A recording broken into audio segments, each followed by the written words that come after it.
Hey guys, Lazarus from GreatX Audio, and today we're talking about the Bose Soundlink Micro. Nowadays, the small portable Bluetooth speaker is one of the most popular form factors for a Bluetooth speaker. The price range is huge, and with so many speakers coming in at $30, it really makes you wonder what a $100 speaker that is the same size has that these others don't. Now I wanted to know so bad that I went out and picked up the Bose Soundlink Micro to see if it was actually better than my current speaker, which is only about $30. Seeing as this is a Bose product, packaging is clean and straightforward. It's a solid black box covered by a white sleeve. Now I was eager to break into this bad boy, and when I did, I was surprised to see that the color I was most apprehensive to get looked quite good. Now the whole shell of the speaker is rubberized and feels much more premium than cheaper options. I love not only the size of the speaker, but also that it's flat, which makes it great for pocket use. The premium feel is only made more apparent by its density. The grill has no flex unlike other Bose speakers, and the buttons have a great separation under the rubberized finish. The buttons feel great to click and work as you expect them to. On the back of the speaker, there's this little intake for the subwoofer, which occupies almost all of the speaker's rear real estate. Over that intake is a tear-resistant strap that feels very sturdy and has a tight flexibility to it. Now I wasn't daring enough to try super hard and tear it, but you can get quite aggressive with it and not have any issues. Around the intake, there are these little feet, which I didn't initially notice, but they're quite smart and all the air gets in while giving it a firm planting on flat surfaces, as to not rock due to the strap. On the top of the speaker, there's a standard micro USB port used only for charging. The speaker doesn't have any internal storage like some of the other niche options, but that's not really a big deal. Just under that USB port, there's a series of LEDs.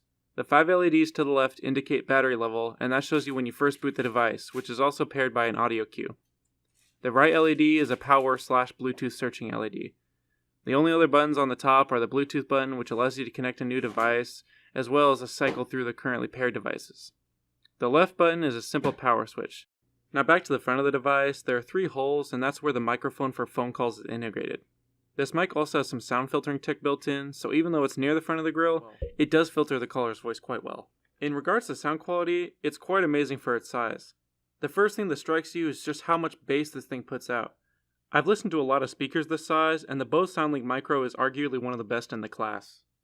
It feels like it puts out a full sound, whereas other speakers this size put out the important parts.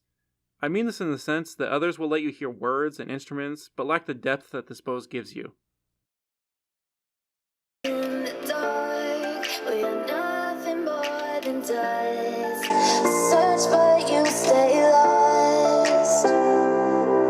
We are reaching for the stars, but we're making mystery work. And I wonder where you are. Mysterious, that's the part you always show.